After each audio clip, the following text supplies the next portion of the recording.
হঠাৎ হুৱাদুৱা লাগিছে হাতীগাঁও থানাৰ সন্মুখত। আৰক্ষী কংগ্ৰেছী প্ৰতিবাদীৰ মাজত খণ্ডযুদ্ধ সদৃশ পৰিস্থিতি।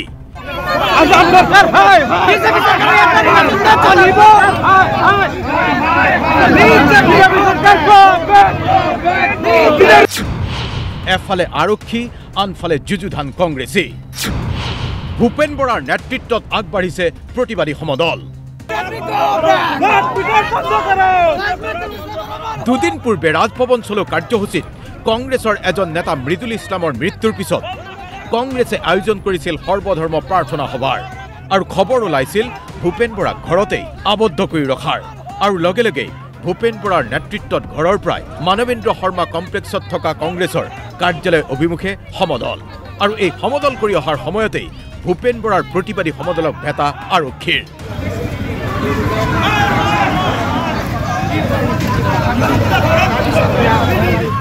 স্থান হাতীগাঁও আৰক্ষী থানাৰ সন্মুখভাগ। আৰক্ষী আয়ুক্ত দিগন্ত বৰাৰ নেতৃত্বত বিশাল আৰক্ষী বাহিনী। যেন আৰম্ভ হৈ গ'ল নতুন scripted drama arrest Bhupen Bora.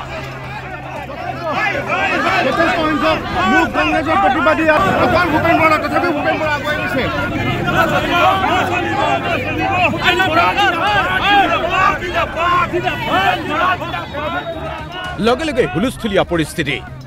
এফালে হেঁচা ঠেলা, এফালে খণ্ডযুদ্ধ সদৃশ পৰিস্থিতি। আৰক্ষীও নাচুৰবান্দা। সন্মুখৰ পৰাই আৰক্ষীক নেতৃত্ব দি ভূপেন বৰাক কাবু কৰাৰ চেষ্টা চলালে আৰক্ষী আয়ুক্ত দিগন্ত বৰাই। ভূপেন বৰাক বলৰত উঠাই নিলে আৰক্ষী বেটেলিয়নলৈ। যিসকল কংগ্ৰেছৰ সতীৰ্থ তেওঁলোককো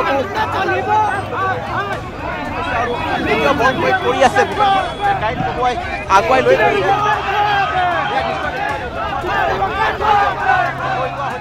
আৰু এই হুৱাদুৱা আটক পৰ্বৰ মাজতেই ভূপেন বৰাৰ বিস্ফোৰক অভিযোগ চৰকাৰ তথা আৰক্ষীৰ বিৰুদ্ধে।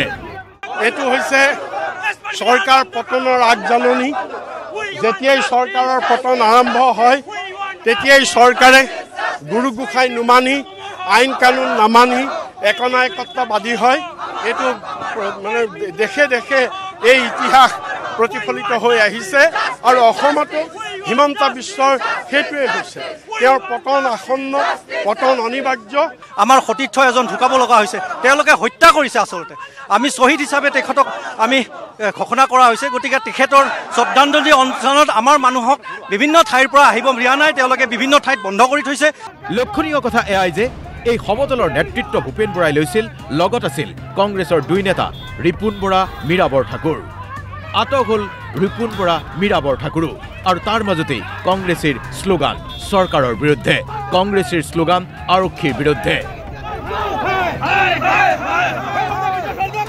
কেৱল ইমানেই নহয়, ৰাজভৱন চলো কাৰ্যসূচীত কংগ্ৰেছৰ এজন নেতাৰ মৃত্যুৰ পিছত যুৱ কংগ্ৰেছৰ ৰাষ্ট্ৰীয় সভাপতি উদয় ভানু শিৱ গুৱাহাটীত উপস্থিত হোৱাৰ পিছতেই হোটেলতে হাউচ এৰেষ্ট কৰিলে আৰক্ষীয়ে আৰু তাৰ পিছতেই এই খণ্ডযুদ্ধ সদৃশ পৰিৱেশ পৰিস্থিতি।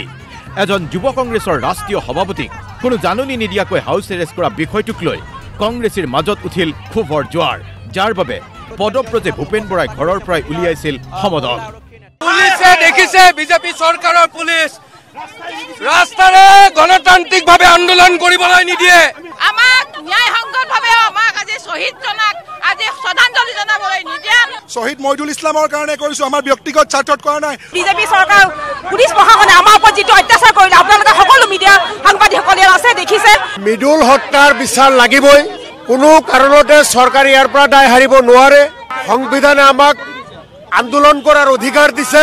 গণতন্ত্ৰ দেশ এখনত থাকি যদি গণতন্ত্ৰ দেশৰ প্ৰজাই, গণতন্ত্ৰ দেশৰ ৰাইজে আন্দোলন কৰিব নোৱাৰে, ইয়াতকৈ আৰু দুৰ্ভাগ্যজনক ঘটা একো হ'ব নোৱাৰে।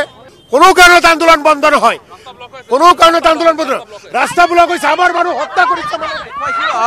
জাকিৰ হুছেইন বিধায়ক জাকিৰ হুছেইনক আৰক্ষীয়ে নিজৰ জিম্মাত ল'ব চেষ্টা কৰিছে। তেখেতক হাতীগাঁও চাৰিআলিৰ পৰা নি আৰক্ষী জিম্মাত ল'ব বিচাৰিছে আৰু কোনো এটা দৃশ্য তেওঁ সংবাদ মাধ্যমৰ সন্মুখত ভাষ্য প্ৰদান কৰি আছিল। আৰু এইদৰে জাকিৰ হুছেইন চিফদাৰক এইদৰে আৰক্ষীয়ে বলপূৰ্বকভাৱে তেওঁলোকে নিজৰ জিম্মাত ল'ব চেষ্টা কৰিছে। কোনো এটা দৃশ্যসমূহ দেখুৱাই মৃদুল, বিমল দাসে সকলোবোৰ দৃশ্য দেখুৱাইছে। হঠাৎ কংগ্ৰেছৰ নেতাকৰ্মীৰ বিৰুদ্ধে আৰক্ষী তৎপৰ হৈছে আৰু এই বিষয়টোক লৈ এতিয়া কেইবাটাও প্ৰশ্ন উত্থাপিত হৈছে। প্ৰশ্ন নম্বৰ 1, প্ৰতিবাদী কংগ্ৰেছীৰ মৃত্যুৰ ঘটনাক তল পেলোৱাৰ চেষ্টা নেকি এয়া? প্ৰশ্ন নম্বৰ 2, আৰক্ষীৰ অধিক শক্তি প্ৰয়োগক গাপ দিবলৈকে গ্ৰেপ্তাৰৰ এই নতুন ড্ৰামা নেকি?